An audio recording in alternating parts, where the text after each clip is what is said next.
Liebe Freunde, herzlichen Dank für diese Einladung zum Forum am Dom in Osnabrück. Das Thema für heute Abend lautet Mystik und das ganzheitliche Heil, Impulse aus Weltreligionen. Ich werde zunächst 5 Merkmale von der Mystik kurz erwähnen. Dann werde ich den mystischen Weg im Hinduismus kurz zeigen und dann den mystischen Weg im Buddhismus und den mystischen Weg im Christentum.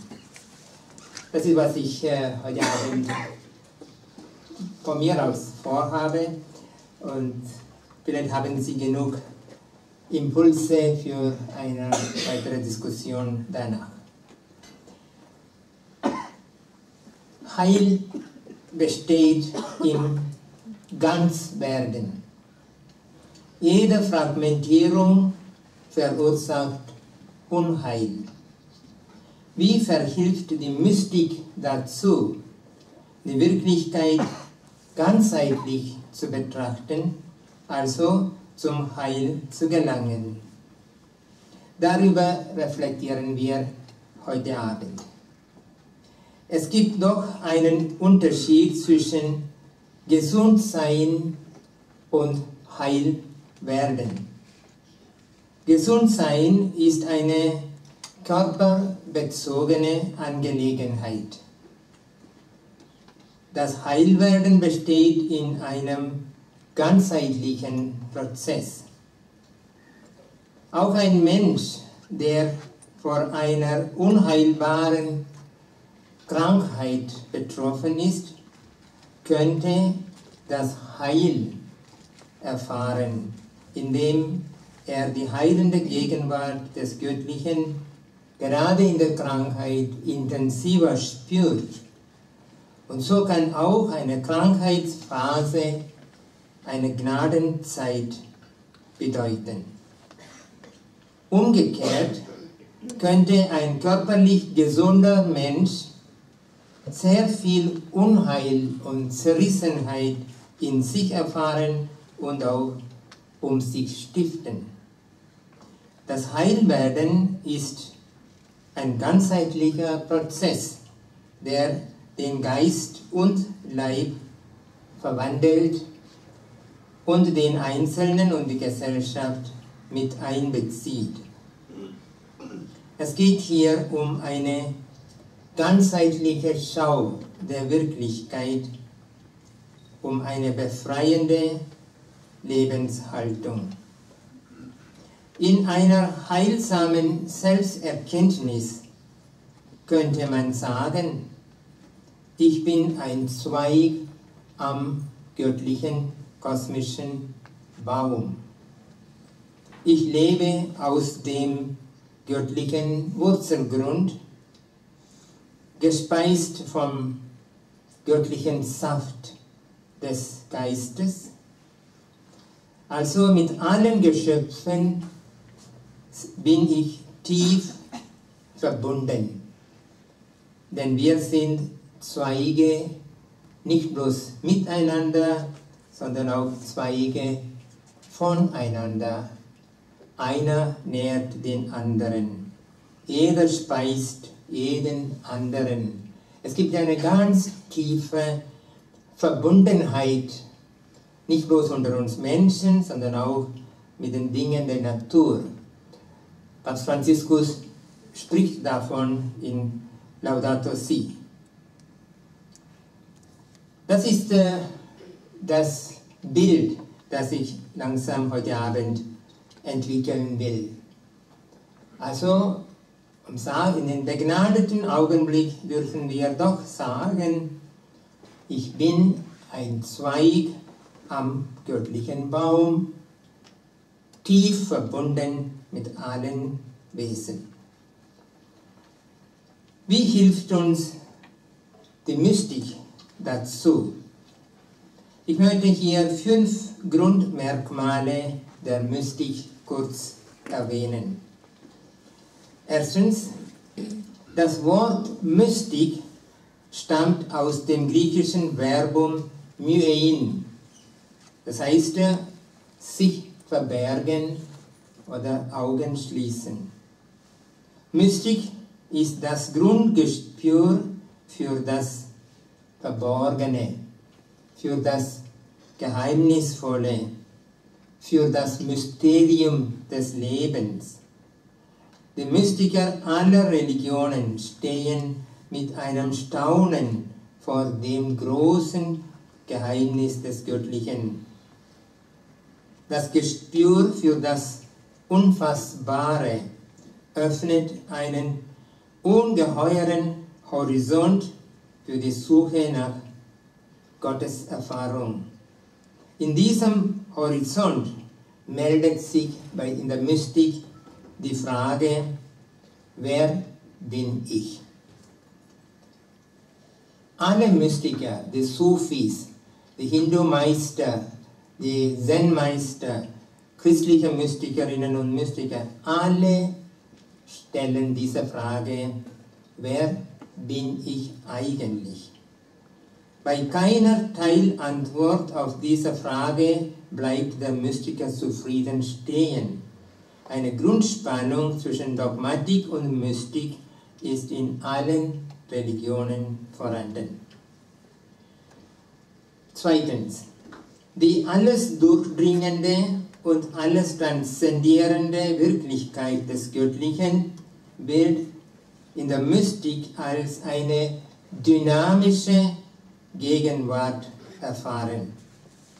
Obwohl die religiöse Betrachtung das Göttliche mit personalen Symbolen darstellt, erwacht die mystische Wahrnehmung zu einer transpersonalen Erfahrung der göttlichen Dynamik. Die göttliche Gegenwart wird als pure Präsenz, als ungeheure Dynamik geahnt.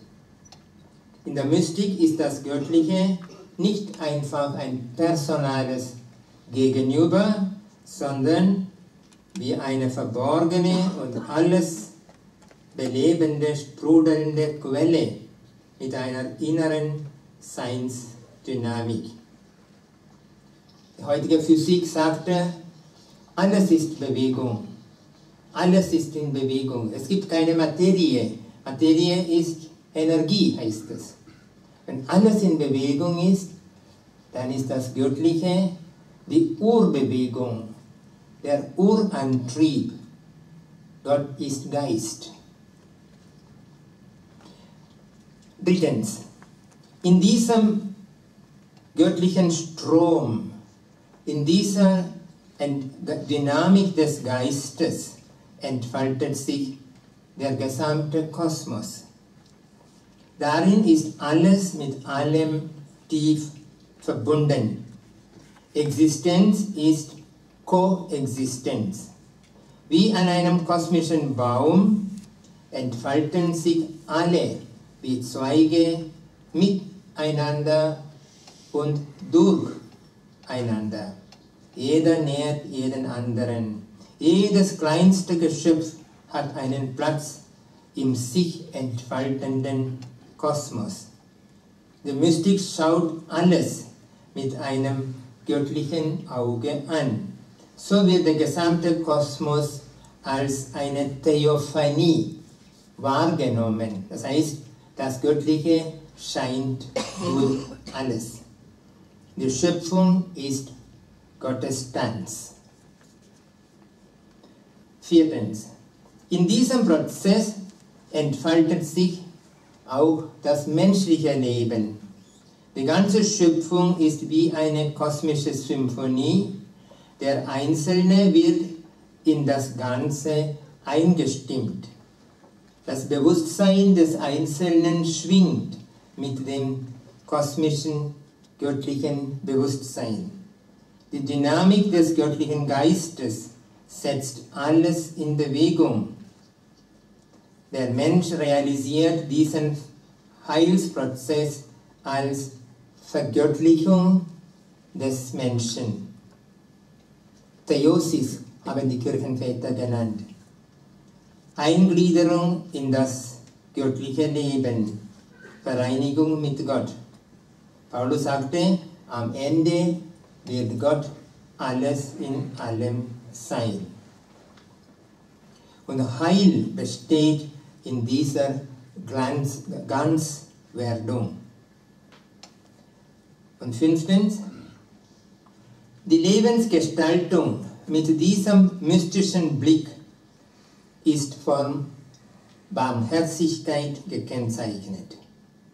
Wenn jeder sich als Teil des anderen versteht, entsteht eine Grundhaltung des Mitseins, Mitleidens, der Compassio. Die Innenschau führt nicht zur Introversion.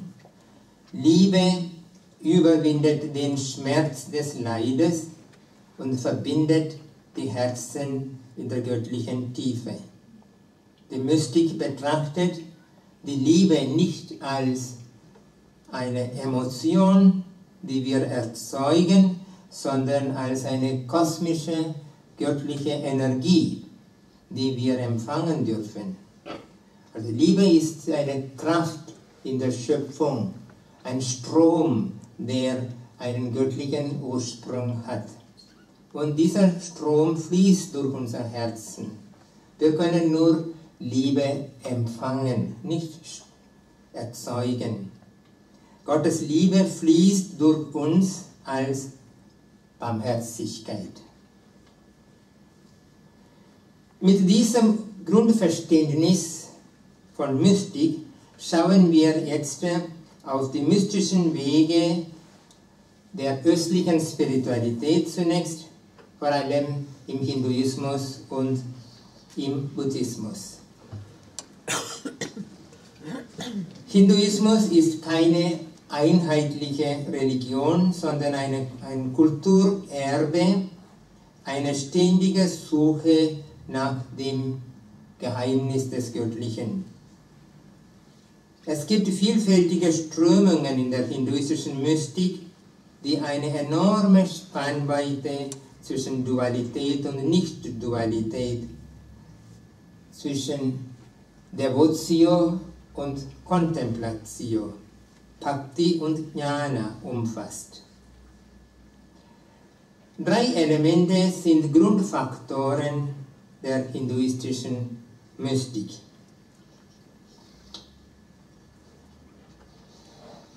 Vielleicht werde ich mal eine kurze Skizze hier aufzeigen und dann wird es leichter für Sie, das zu verstehen.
Das ist auch ein Geheimnis jetzt.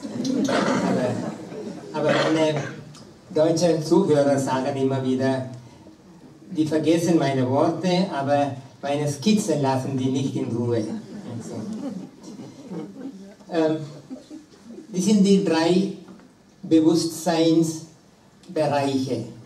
Also unser Bewusstsein geht tiefer, und tiefer. Oberste ist das Mentale.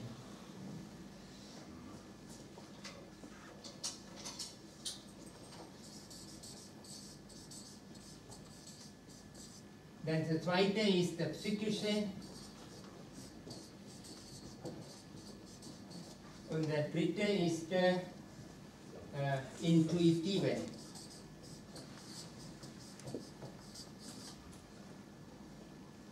Und das Intuitive wird in der christlichen Tradition als Nous im Griechischen bezeichnet und im Osten heißt es Buddhi.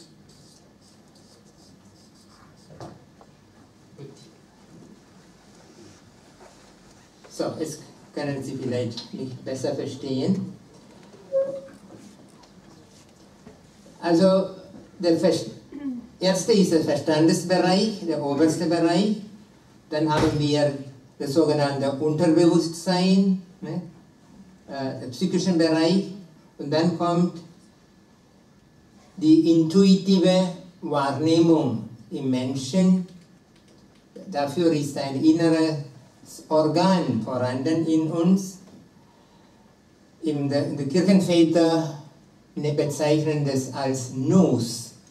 Und im Osten heißt es Buddhi. Das ist die intuitive Wahrnehmungsfähigkeit. Und das ist wie das innere Auge oder das dritte Auge. Und wenn wir mit diesem Auge in den Innenraum schauen, dann schaut man in das Herz. Das Herz ist weltweit in Islam, in dem Koran, in den Veden, in den buddhistischen Schriften, in der Bibel, überall wird von Herz die Rede. Herz bedeutet der sakrale Raum in dir, der göttliche Raum in dir, die Mitte, eigentliche Mitte deiner Person. Und im Herzensraum nehmen wir das Göttliche als eine ungeheure Dynamik.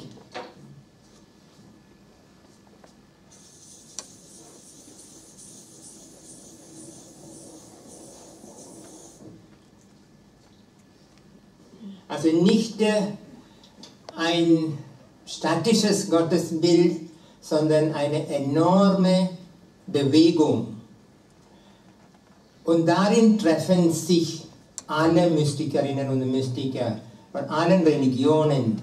Wenn wir mit dem buddhistischen Meister oder mit den Hindu-Weisen oder mit den christlichen Mystikern oder mit den Sufis zu dem Herzensraum gehen, dann die alle sprechen von einer Dynamik, einer Bewegung. Und das möchte ich mal kurz hier aufzeigen. Aber im Verstandesbereich brauchen wir Namen und Formen Gottes. Hier meldet sich der Gott.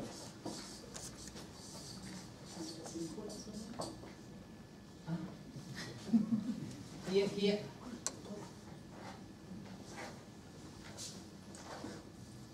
Was muss ich tun? Geht das? Hier meldet sich der Gott und hier meldet sich, oder wacht auch das Göttliche.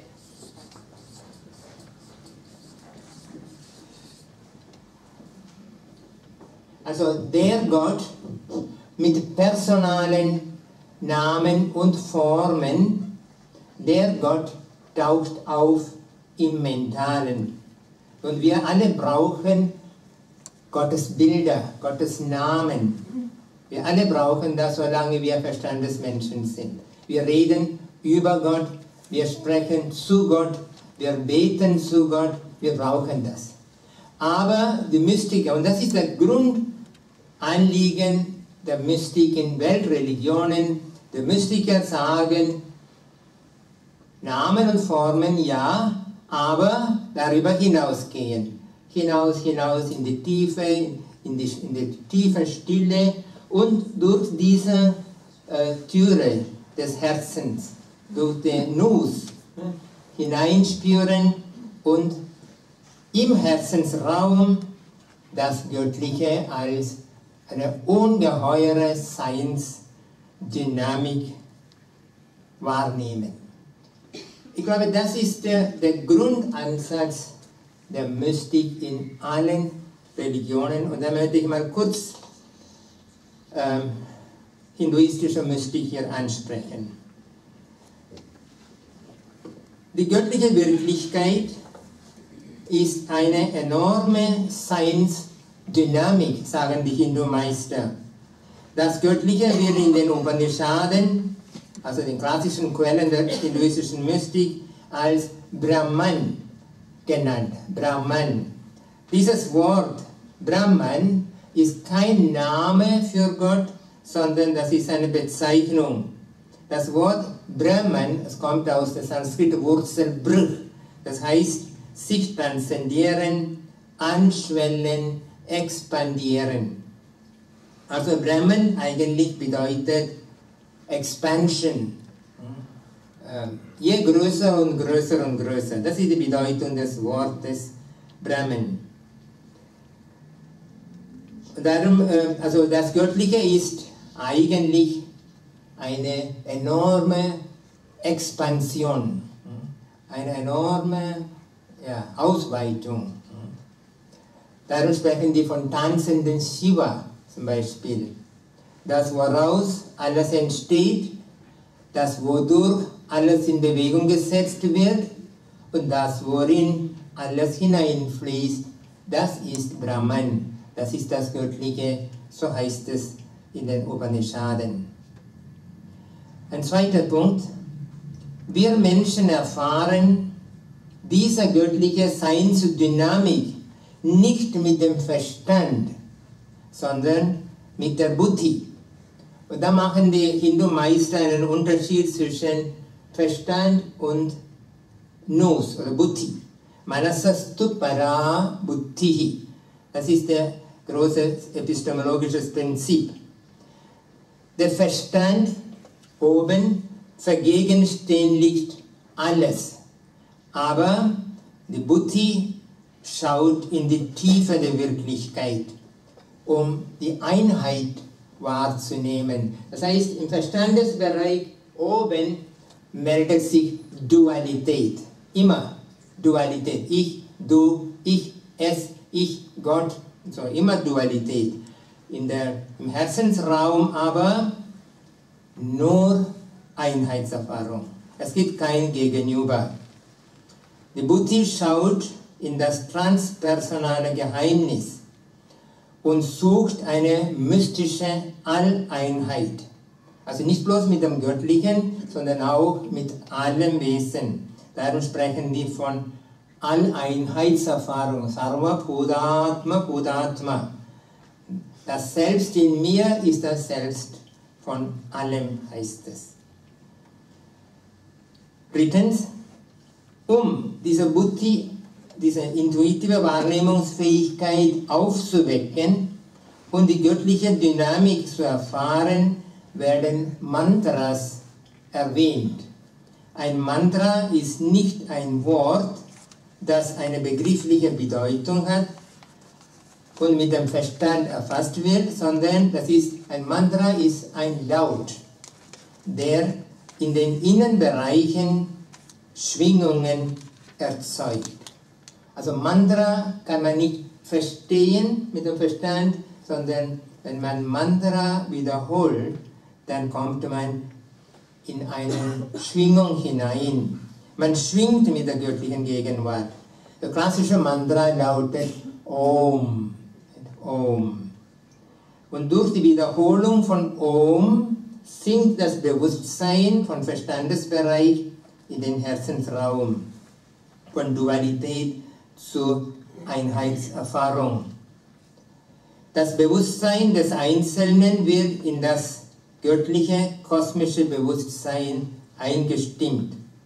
Der Einzelne schwingt mit dem Ganzen im Strom der göttlichen Lichtenergie.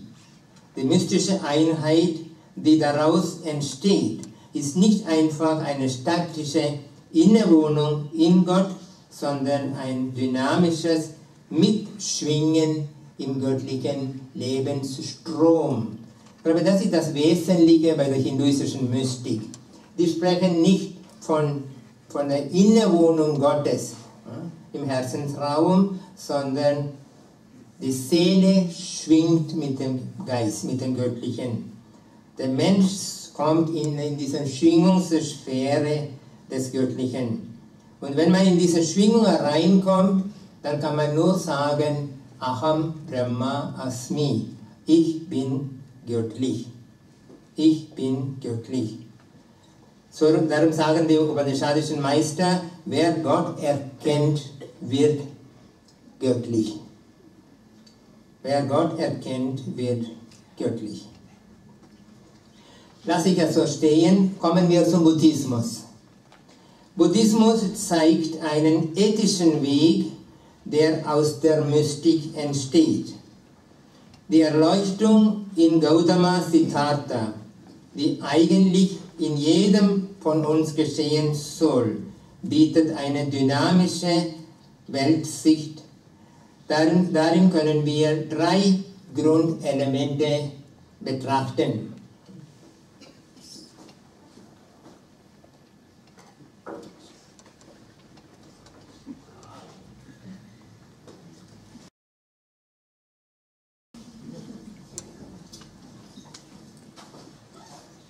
Also 3 Grundelemente der buddhistischen Mystik. Erstens, Buddhismus spricht nicht von Gott, aber die sagen Shunya oder Shunyata. Das ist das Wort, was Buddhismus verwendet. S-U-N-Y-A. Shunya. Das Wort Shunya wird oft verkehrt übersetzt als Leere, Vakuum, Emptiness. Aber das Wort Shunya kommt aus der Sanskrit-Wurzel Svi, S-W-I, Svi. Die bedeutet anschwellen, sich weiten, expandieren, bewegen.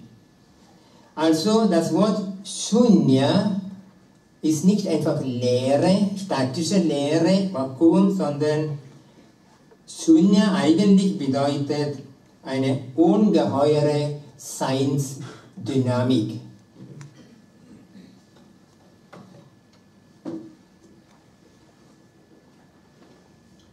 Also Shunya bedeutet enorme Seinsdynamik.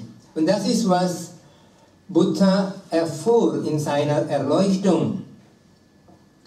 Alles ist in Bewegung, sagte er. Nichts steht. Es gibt nichts Statisches in diesem Kosmos. Alles ist in Bewegung. Wenn die Wirklichkeit sich in einer enormen Bewegung befindet, nimmt man nichts Statisches wahr und daher fühlt sie sich wie eine Leere an. Dinge als statische Einzelheiten zu betrachten, ist letztlich eine Täuschung der Sinneswahrnehmung. Zum Beispiel, wenn Sie mich anschauen, wie sehen Sie mich an?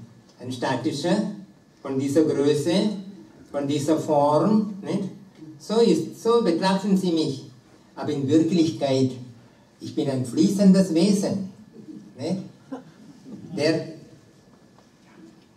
Ich stehe jetzt hier nach einer Stunde, das ist ein anderer Mensch. Der Leib, mit dem Sie hier sitzen, ist nicht der Leib, mit dem Sie nach Hause fahren. Oder? Der Leib, mit dem Sie aufstehen, ist nicht der Leib, mit dem Sie wieder am Abend einschlafen. Unser Leib ändert sich ständig. Mit jedem Atemzug ändert sich. Schau mal die Bäume an, sagen die Buddhisten. Die Bäume stehen da wie in statischen Formen. Es ist eine Täuschung der Sinneswahrnehmung. In Wirklichkeit sind alle Bäume fließende Wesen, wie Springbrunnen. Es gibt eigentlich keinen Unterschied zwischen Springbrunnen mit einem Park und einem großen Baum daneben. Beides in Schwingung. Alles schwingt. Das ist auch die große Erkenntnis der heutigen Physik.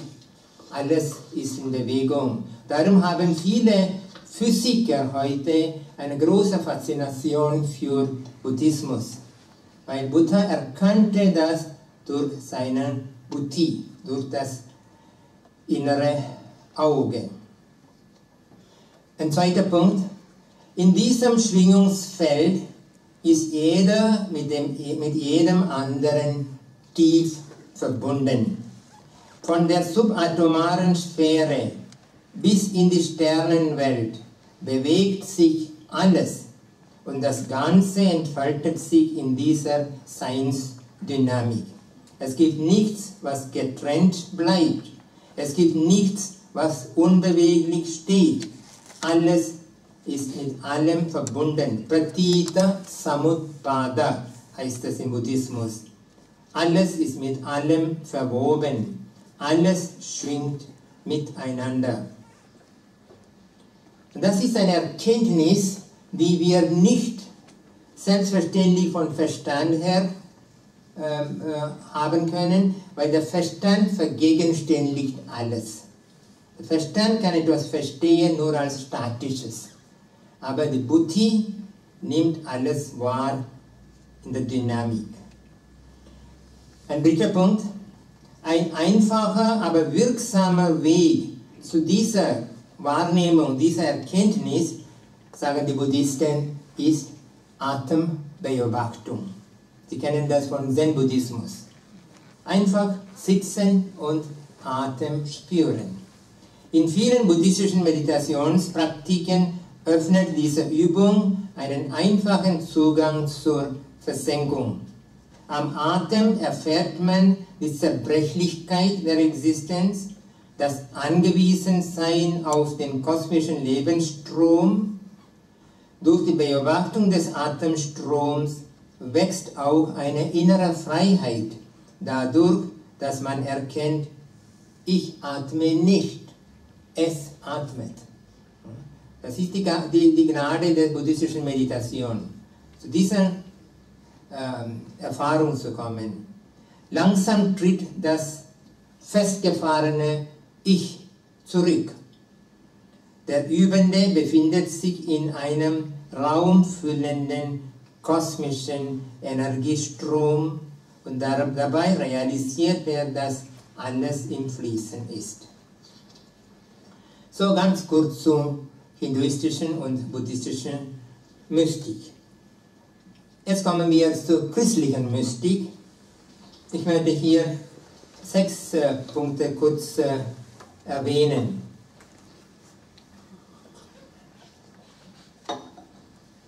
Können Sie mich dahinter verstehen? Okay, das ist gut.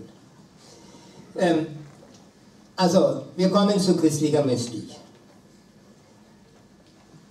Alle christlichen Mystiker, erstens, alle Mystikerinnen und Mystiker sprechen von dieser intuitiven Wahrnehmungsfähigkeit, die in uns angelegt ist. Der Unterschied zwischen Verstand und Vernunft, zwischen Ratio und Intuition, ist für die christliche Mystik sehr, sehr grundlegend. Bei den großen griechischen Philosophen, Kirchenvätern und Mystikern ist oft von Nous die Rede. Für Platon ist Nous, also dieses inneres Organ hier, für Platon ist Nous wie eine geistige Antenne, womit wir mit der Ideenwelt in Kontakt kommen. Origenes, der Vater von Alexandrien, sagte, der Nous, der sich gereinigt und über alles Materielle erhoben ist, um Gott klar zu schauen, wird durch das Geschaute vergöttlicht. Athanasius findet den Nous als das Medium, wodurch wir an Gott angehaftet werden, Synafe, angehaftet werden. Nach Irenäus gibt es tief in uns eine Seelenfähigkeit, die vom göttlichen Licht durchlichtet wird. Für Augustinus wird die geistige Wahrnehmung begnadet durch das Auge des Glaubens. Das ist das Wort, was Augustinus verwendet. Oculus Fidei, Auge des Glaubens. Dionysius Areopagita spricht vom inneren Auge der mystischen Schau. Thomas von Aquin redet von Intellektus. Intellektus ist diese innere Wahrnehmungsfähigkeit. Ratio ist da oben. Also Ratio und Intellektus. Der Unterschied ist auch bei Thomas von Aquin wichtig. Meister Eckhart spricht vom Seelenfünklein oder Seelenfunke. Teresa von Avila spricht von Türe zum Seelenburg. Johannes von Kreuz redet von inneren Auge, das göttliche Auge in uns. Also der Verstand vergegenständlicht Gott als Du. Und wir brauchen das. Der Verstand vergegenständlicht Gott und stellt personhafte Bilder auf. Aber Nous bezeichnet alles in Einheit. Eigentlich machen wir Gottes Erfahrung nicht mit dem Verstand, sondern mit dem Nous im Herzensraum. Wir können darüber oben reflektieren, aber die Erfahrung geschieht im Herzensraum. Es ist gut, einmal das auseinanderzuhalten. Reflexion über spirituelle Erfahrung geschieht auf Verstandesebene, Theologie entfaltet sich dort. Aber die eigentliche Erfahrung geschieht in der Tiefe.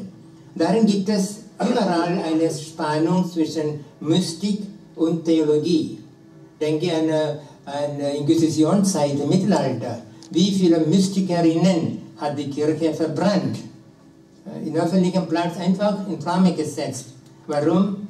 Es gibt diese Grundspannung zwischen Wort und Stille, zwischen Form und Formlosigkeit, zwischen Theologie und Mystik. Ein zweiter Punkt. In der christlichen Glaubenssprache, Liturgie und Frömmigkeitstradition sind wir mit starken personifizierten Gottesbildern vertraut. Solche Bilder werden oft in der Theologie so bekräftigt und dass die Zuwendung zum Göttlichen in der Ich-Du-Struktur stehen bleibt. Die christlichen Mystiker aber verlangen, dass wir über diese verpersonifizierten Bilder, die da oben entstehen, hinausgehen, in die Tiefe gehen. Augustinus warnte jede Theologie, indem er sagte, wenn du Gott begreifst, ist es nicht mehr Gott. Sagte Augustinus. Si comprehendis, non est Deus. Wenn du Gott begreifst mit deinem Verstand, ist es nicht mehr Gott. Gott kann man nicht begreifen, festhalten in Bildern. Gregor von Nyssa verlangt, dass wir über alle Bilder hinausgehen. Ich zitiere einen sehr schönen Text von Gregor von Nyssa, das ist der Vater der abendländischen Mystik. Er sagte Folgendes: Nie beim Begriffenen stehen bleiben, sondern ruhelos immer da nach dem mehr als Begriffenen suchen. Nicht in Begreifen wird die Größe der göttlichen Natur einsichtig, sondern im Entgleiten aus jedem zugreifenden Vorstellungsbild und jedem Vermögen. Wie könnte auch gefunden werden, was kein Erkennbares offenlegen kann? Keine Gestalt, keine Farbe, kein Umriss, keine Vielheit, keine Form, keine Vermutung, kein Gleichnis, keine Analogie, was immer je äußerlicher jedem begreifenden Zugang empfunden, was ganz und gar dem Zugriff des Fassenden entgleitet, sagte Gregor von Nyssa. Dionysius der Areopagite sagte, du sollst erkenntnislos streben, zu dem geeint werden mit dem, der alles Sein und Erkennen übersteigt, zur strahlenden Finsternis des Göttlichen. Erkenne, dass du nicht erkennen kannst. Das ist die Botschaft der Mystik. Ich gebe euch eine Hausaufgabe für heute Abend, Gottes Bild zu malen. Eine kreisförmige Dreieck malen. Wie wäre das? Einen kreisförmigen Dreieck zeichnen. Das muss Dreieck sein und Kreis sein, gleichzeitig. Versuch mal. Dann habt ihr Gottes Gestalt schon gezeichnet. Also das ist, was als Conjunctio Oppositorum gesagt wird. Gegensätze zusammenlegen. Das ist der einzige Weg, dahin zu kommen. Oben sind Gegensätze herrschend, oben im Verstandesbereich. Wenn wir dahin gehen, dann die Gegensätze kommen näher. Sein und Nichtsein, Licht und Dunkelheit, Innen und Draußen, Immanenz und Transzendenz kommen näher und näher zu einer Einheit. Das Göttliche ist personal, aber nicht einfach eine Person über uns. Das ist eine Grundbotschaft bei der Mystiker. Das Göttliche ist personal, als Quelle der Liebe, als Quelle der Liebe, Quelle des Lebens, aber nicht einfach eine begrenzte Person über uns. Der Verstand braucht personale Namen und Formen, um mit Gott in Beziehung zu treten. Das intuitive Wahrnehmungsorgan aber spürt die transpersonale Gegenwart des Göttlichen als pure Präsenz, als enorme Seinsdynamik. Wie eine sich aus sich ständig hinausgießende Quelle, wie das Wehen des Windes, wirkt die göttliche Gegenwart in uns im Herzensraum. Wenn alles in Bewegung ist, wie die heutige Physik sagt, dann ist das Göttliche die Urbewegung, der Urantrieb. Was ist die christliche Bezeichnung dafür? Gott ist Geist. Gott ist Geist. Denke an das Gespräch Jesu mit der Frau am Jakobusbrunnen. Was hat die Frau ihn gefragt? Wo kann ich Gott anbeten? Wo? Das ist natürlich eine Frage von oben, ne? Von Verstandesbereich. Wo kann ich Gott anbeten? In eurem Tempel in Jerusalem oder auf unserem Berg hier in Sikar? Jesus lädt sie ein, von dem Verstandesbereich, vom oberen Bereich in die Tiefe zu kommen, indem Jesus sagte, Gott ist Geist. Wer Gott anbeten will, Gott muss in Geist und Wahrheit anbeten. Was heißt Geist? Denke an das hebräische Wort Ruach oder griechisches Wort Pneuma, lateinisch Spiritus. Alles bedeutet Hauch. Wind, Atem bedeutet Bewegung. Darum sagte Jesus, der Wind weht, wo er will. Du hörst sein Brausen, aber du weißt nicht, woher es kommt, wohin. So ist das mit dem Geist. Also, Wenn wir sagen, Gott ist Geist, das heißt, Gottes Sein ist Bewegung.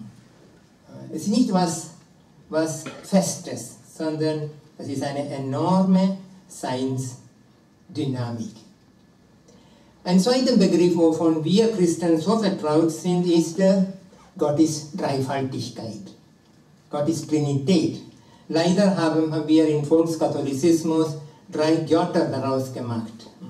Also Vater, Sohn und Geist. So wir beten zum Vater, dann zum Sohn, dann singen wir ein Lied zum Heiligen Geist. So ist es geworden. Aber das ist nicht die ursprüngliche Erfahrung, die wir im Johannesevangelium finden oder bei den Kirchenvätern finden. Es geht hier um eine Beziehung. Gott, wenn wir sagen, Gott ist Vater, Sohn und Geist, das ist eine Liebesdynamik. Es gibt nicht den Vater separat von dem Sohn. Es gibt nicht den Vater ohne Sohn oder Geist, sondern das ist eine inhärente Bewegung. Und diese Bewegung oder Beweglichkeit nannte Kirchenväter als Perikorese. Das ist die Beziehung zwischen Vater, Sohn und Geist. Perikorese. Was heißt das Wort Perikorese auf Griechisch? Zusammentanzen. Zusammentanzen. Also Vater, Sohn und Geist sind in einem ewigen Tanz. Gott ist Geist, Gott ist dreifaltig, heißt, das Göttliche ist Tanz, Bewegung. Ich habe einen schönen Begriff für die Dreifaltigkeit. Dreifaltigkeit heißt, das Göttliche ist ein totales Durcheinander. Das ist ein schönes Wort, Durcheinander, nicht? Der Vater ist durch den Sohn und den Geist. Der Sohn ist durch den Vater und den Geist. Es gibt nicht den Sohn, den Vater, nein, es sind so eine dynamische Einheit. Perikorese heißt es. Circum incessio hat man auf Lateinisch gesagt. Hineintretende Bewegung. Also wenn wir daran halten, dass Gott Geist ist oder Gott dreifaltig ist, das alles bedeutet, sagen die Mystiker, Kirchenväter, das Göttliche ist eine enorme Seinsdynamik. Das ist was wir auch mit dem Wort Liebe meinen, nicht? Wenn wir sagen, Gott ist Liebe was Statisches. Liebe heißt Beziehung, Bewegung, aus sich herausfließen lassen, nicht? Oder wenn wir sagen, Gott ist Licht, wiederum ein Symbol für die Schwingungsqualität des Göttlichen. Ein dritter Punkt. Wenn das Göttliche Schwingung ist, wie entfaltet sich unser Leben? Unser Heil besteht darin, dass wir mit dem Göttlichen mitschwingen, mit dem Geiste mitschwingen, mit der göttlichen Seinsdynamik in Einklang kommen. Das ist Spiritualität. Mit der göttlichen Seinsdynamik in Einklang kommen. Also wenn wir zum Beispiel